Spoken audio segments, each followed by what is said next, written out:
Gene Saracen, who failed to qualify here 50 years ago this week when he was US Open champion. Here goes the postage stamp. Let's watch it.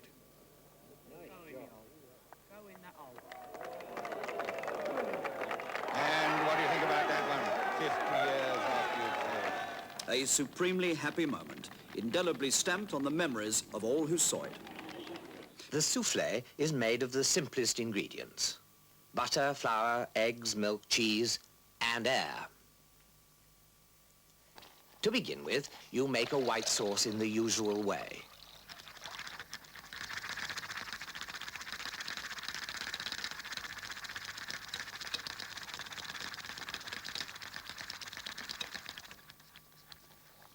It must be smooth and creamy and just the right thickness. Add egg yolks off the heat to make this sauce good and rich. And then you blend in the cheese, or flake fish, or chicken, or spinach puree, or any of a myriad of other good things.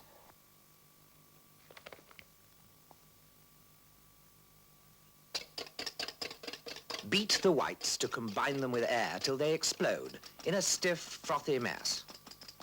This is the classic way to do it, but an ordinary rotary whisk gives nearly as much aeration, and you don't need a chef's muscles. The whites must be exactly right, stiff but never dry, so that they hold as much air as possible and stand up in glistening peaks. Test them carefully and fold them gently in.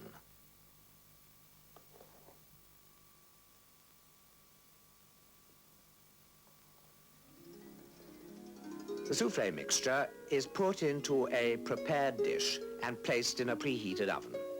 Then the timing starts. That's all you have to do. But don't, when you've got the souffle in, open the oven door. The oven has to maintain an even temperature until the very end.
So Smith has championship point for the third time.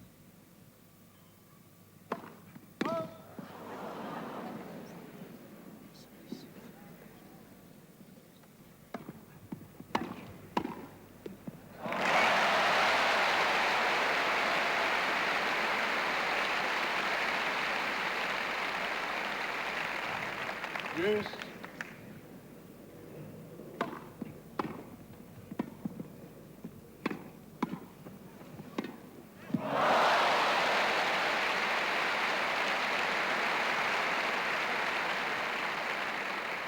Happiest people in the crowd, Mr. and Mrs. Ken Smith. That's Stan's father.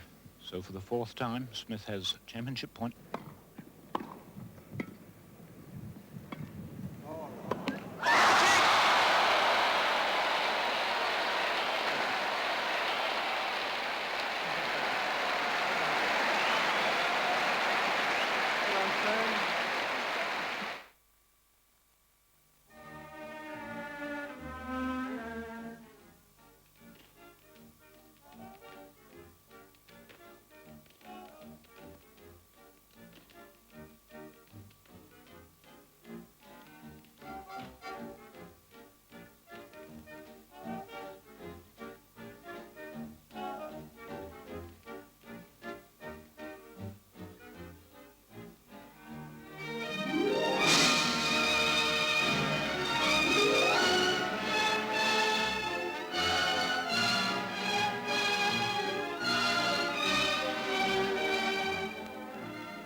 The midfield man is a crucial factor in a team's performance.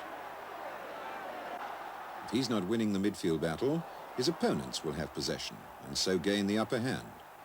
He must be able to pace the game according to his team's needs. If they're to go forward, he can prompt them with long passes. If the game has to be slowed down, he can hold the ball. In training, shielding and holding the ball in a confined space improves his ability to keep possession. Working in tight situations, you can have one against one in a 10-yard square, and it's up to the player to keep possession of the ball and make sure that the opponent can't get a tackle in. If he's doing a good job, it can go on for quite a while. Shielding becomes important when the early pass isn't on. There's not really a get-out ball or somebody's pressurising you, and you need time to have another look at what's going on. And so you shield the ball away and turn and check, just to give yourself that extra yard or two that you can again look up and see what else has happened in the meantime.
driven into space. Across comes JPR. JPR flattened by Carmichael. Fenwick. Gerald Davis, what was he doing there? And you can see Davis, Phil Bennett. Bennett out to David Butcher. Butcher back inside to Fenwick to Bennett. Oh, this is going to be the cry of the championship.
One day, Mrs. Brown left Paddington outside Crumbold and Ferns so that he could do some secret Christmas shopping on his own. But it wasn't as easy as it looked.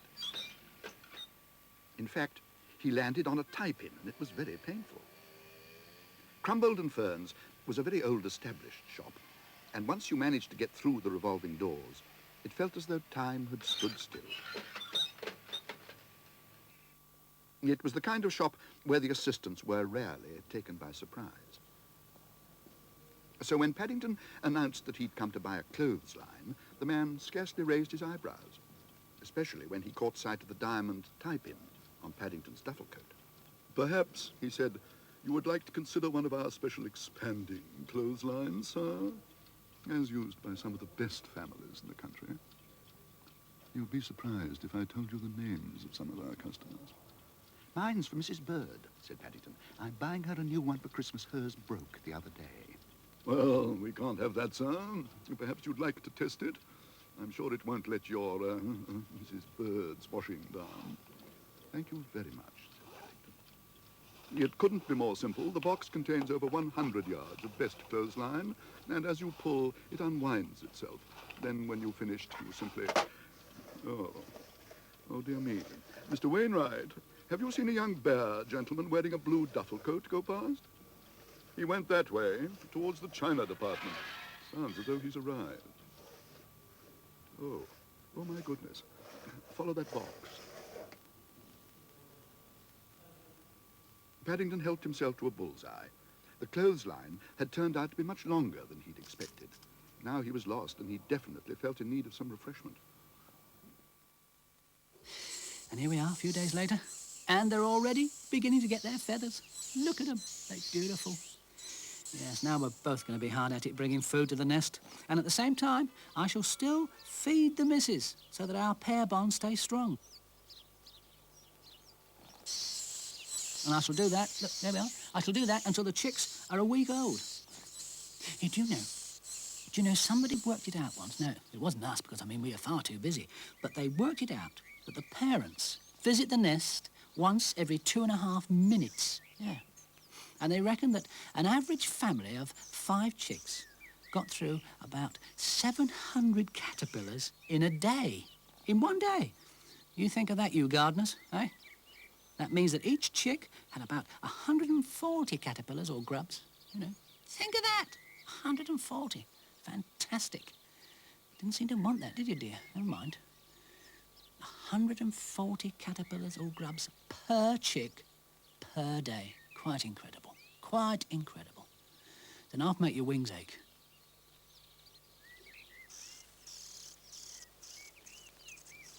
Of course, they weren't all enormous grubs. I mean, some are smaller than others. I mean, they weren't all as big as this one, for instance. I mean, if you could feed them with that, they wouldn't eat 140. They'd probably just eat 14. Now, come on, just, would you? Thank you. Get hold of it. That's it.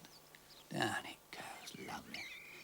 Now, the obvious end product of all this food is a fecal sac, which we remove from the nest site so that we don't give away its position. Come on, then. There we are. I wonder how the neighbours' youngsters are getting on. I've an idea they're a few days older than my lot. In 4 consecutive days of observation, this is the first time Jane and Hugo have seen the pride eat. Suddenly Drum appeared, attracted perhaps by the sounds of feeding. When females down a prey, male lions will often take it over.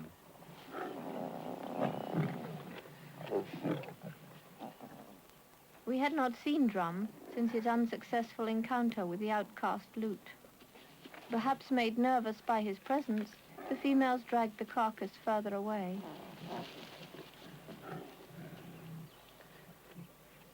Cautiously, Drum moved closer.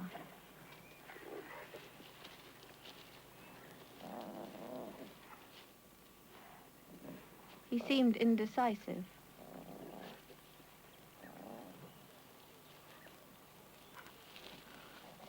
Ziffer saw him.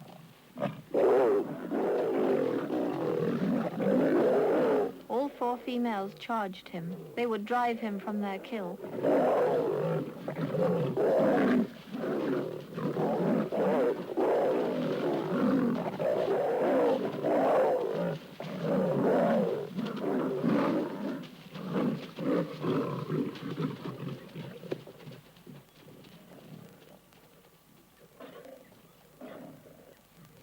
The cowed male watched as the females returned to their cubs, who, at least for the moment, were engaged in an uninterrupted feast.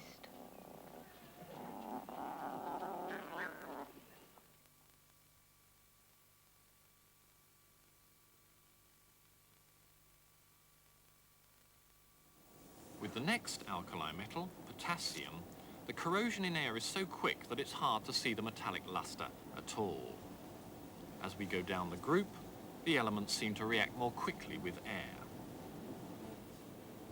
Now let's see another reaction of the alkali metals, the reaction with water.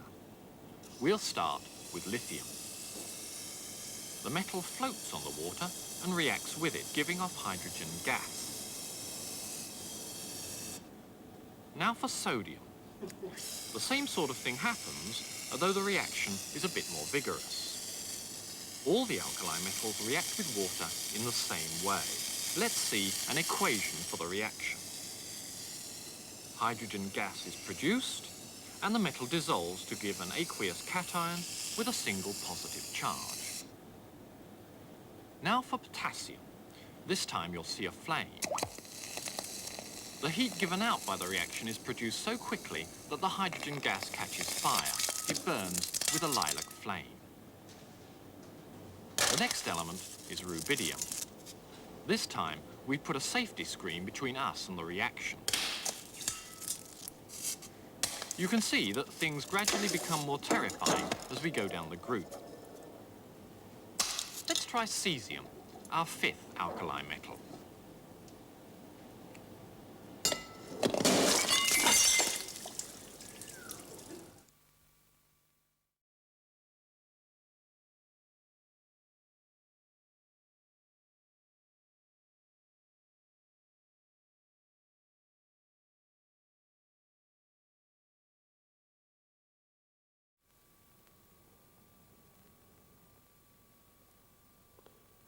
Seen by itself, the David's body might be some unusually taut and vivid work of antiquity.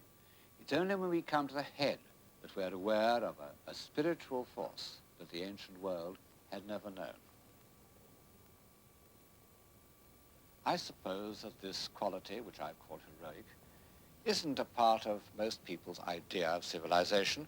It involves a contempt for convenience and a sacrifice of all those pleasures that contribute to what we usually call civilized life.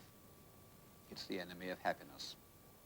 And yet, we recognize that to despise material obstacles and even to defy the blind forces of fate is man's supreme achievement.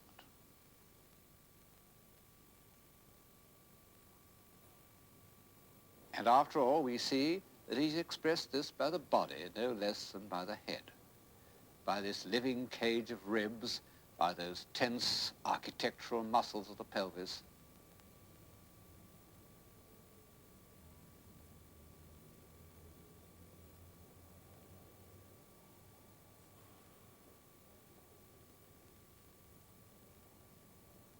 Above all, by this huge Florentine hand, so far from the antique tradition of ideal beauty.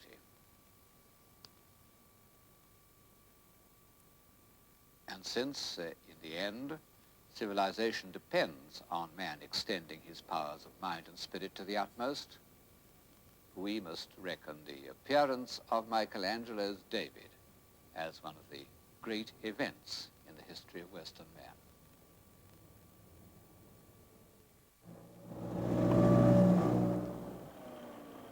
Flight Lieutenant Chandler and his crew arrive at their dispersal. Crews were required to be in their bombers 1 hour before takeoff time. The aircraft has been standing on a windswept northern airfield all night, and as the crews clamber aboard, it is freezing. The least envied crew position is the rear gunner, tail end Charlie. Another gunner, the mid-upper, climbs to his station. He stows his parachute below the turret, for it's impossible to operate the guns while he's wearing it. The seat hardly seems adequate for an 8-hour flight. The flight engineer and pilot make their way along the fuselage, which is crammed with equipment and obstructions. The vital escape hatches are tested. One of the major obstructions on the way to the cockpit is the Lancaster's infamous main spar. Difficult enough to clamber over with the aircraft stationary on the ground, but to get over it in the dark, wearing a parachute, with the crippled aircraft perhaps on fire, spinning and awash with hydraulic fluid, is next to impossible. As the crew settle into their positions, the cold, impersonal machine comes to life. Stock on. Ignition on. Contact 3. Number 3.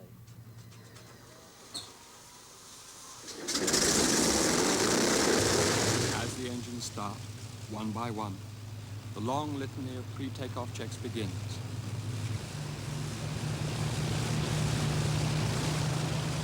Chocks away.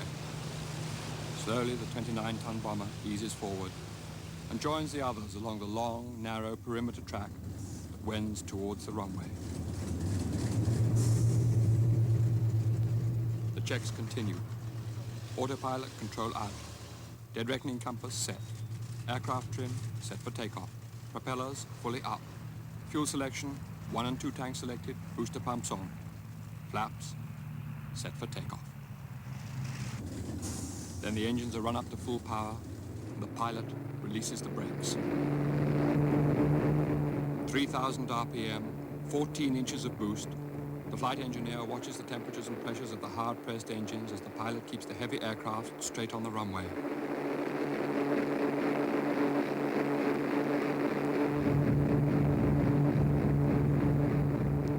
$2,154 gallons of petrol, 16,000 pounds of high explosive, and 7 men. An overall weight of 65,000 pounds. The flight engineer holds the throttles wide open as the Lancaster slowly becomes airborne.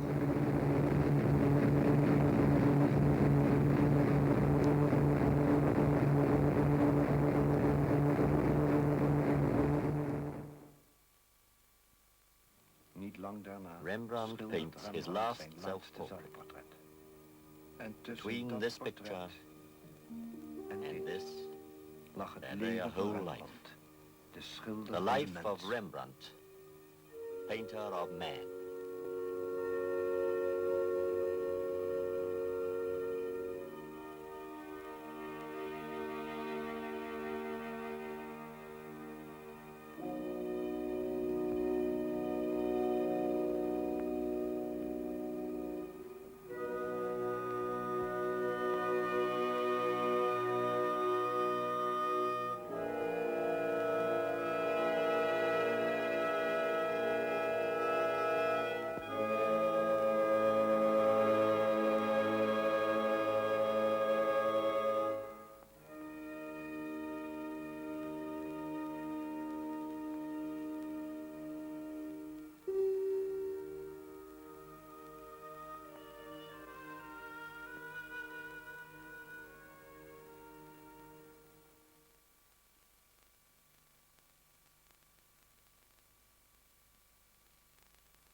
I'm going for a ride this morning with Roger Clark, Britain's #1 rally driver. And here we go. And the first reaction, well, fear, I suppose. Well, certainly apprehension. My God, we're going quickly. And 3 roads ahead of us. Which one is he taking? Straight on. At half speed. Jeez, it's slippery. How's he holding it? Another right-hander. A lot of water, spray, more speed.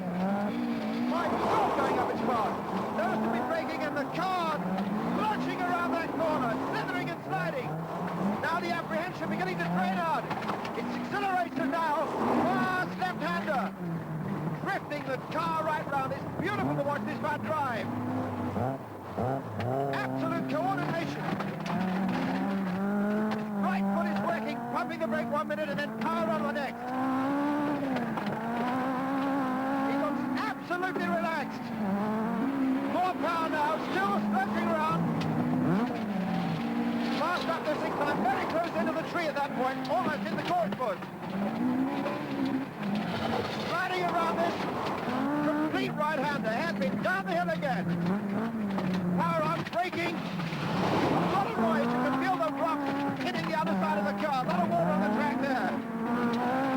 Suddenly feel that you're going off the road and then he catches it and brings it back online again. It's quite remarkable. An incredible experience coming fast out of that bend. And we're back.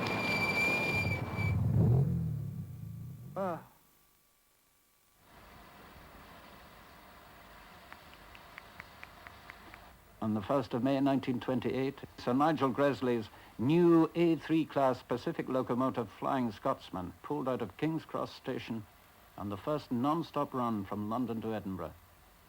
In 1934, it was the first steam locomotive to reach 100 miles an hour. And by then, the name Flying Scotsman had acquired a special glamour it has never really lost.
flyer approaches the Needles, rolling wildly under her big spinnaker, there's a full gale blowing against the spring tide in the Solent.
Standby for gun.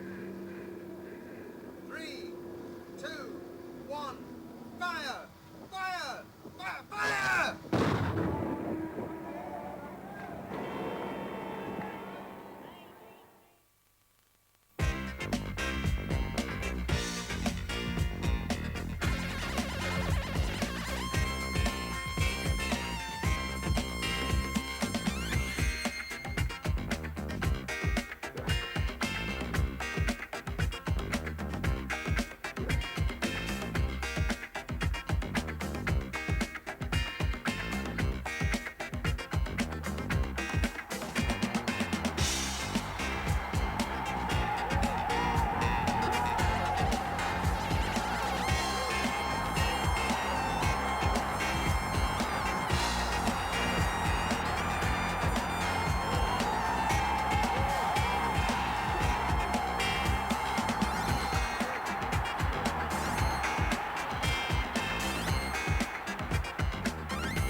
This is one of the biggest, and Crisp is here as Brick jumps it beautifully in the lead.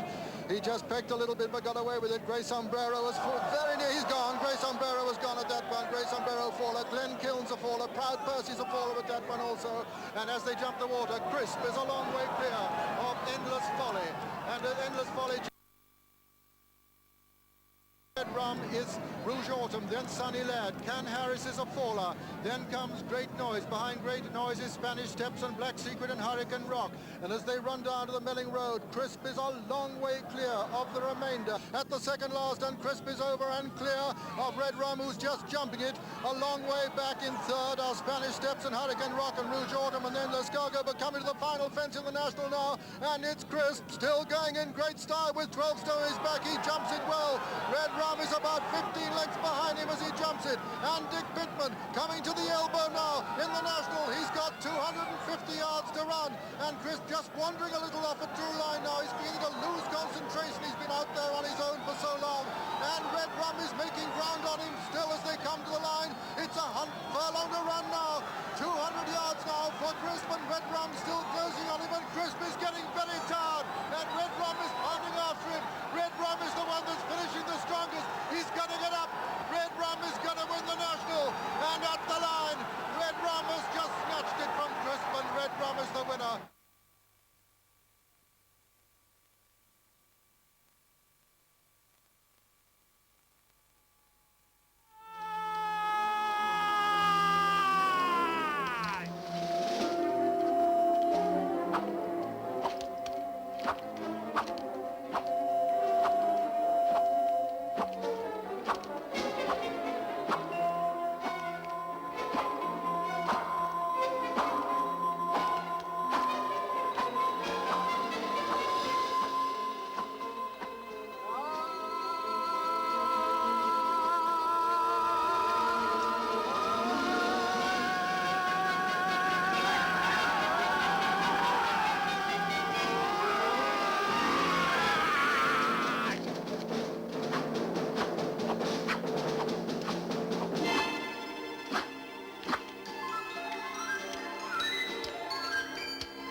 There's a caterpillar on you. Don't move.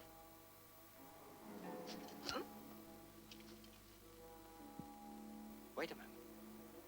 There's a lock of hair needs tidying.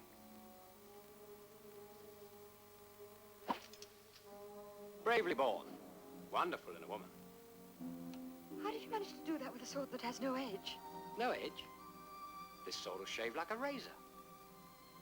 But you said it...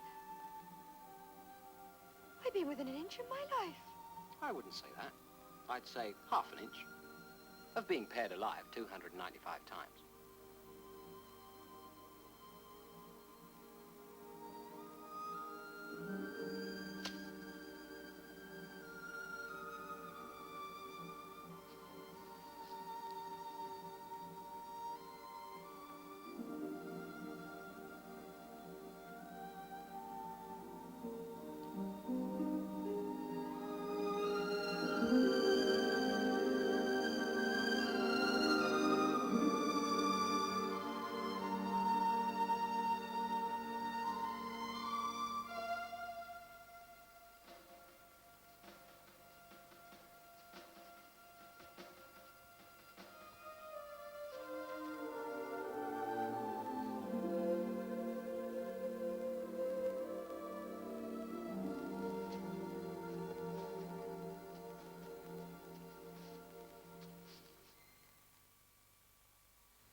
I now quit altogether public affairs, and I lay down my burden. It may be some time before I return to my native land, but I shall always follow the fortunes of the British race and empire with profound interest. And if, at any time in the future, I can be found of service to His Majesty in a private station, I shall not fail.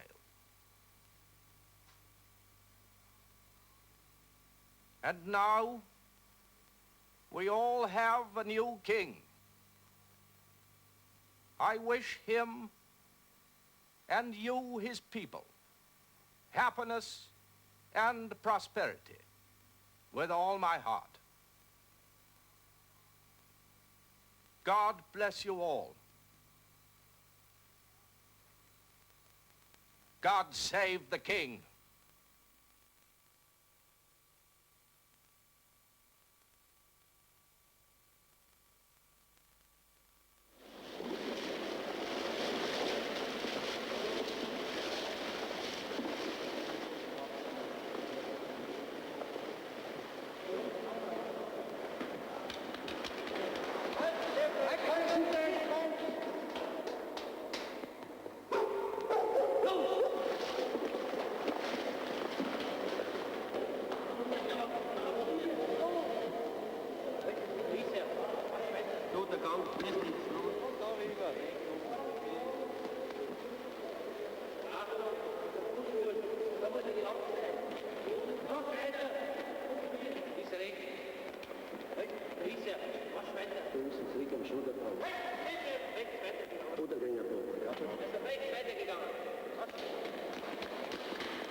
Is that you?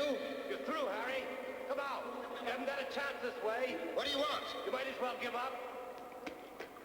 Come on, sir. Get back. Get back. Keep back, sir. Come back. Hey, come back, sir.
By the time of Tutankhamun, the hope of eternal life for the dead man had come to depend more and more on his complete identity with Osiris.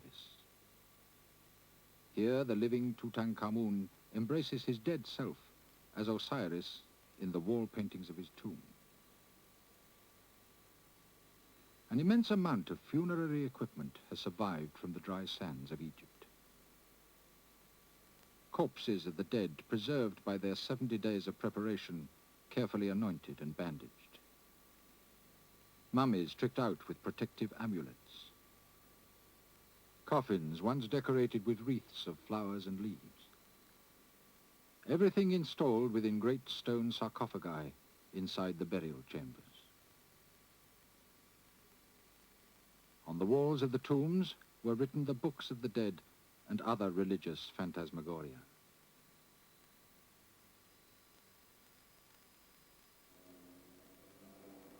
The earthly possessions of the dead were stored with them in the burial chambers, in addition to such adjuncts as statues, shrines, figurines, and all sorts of tomb furniture.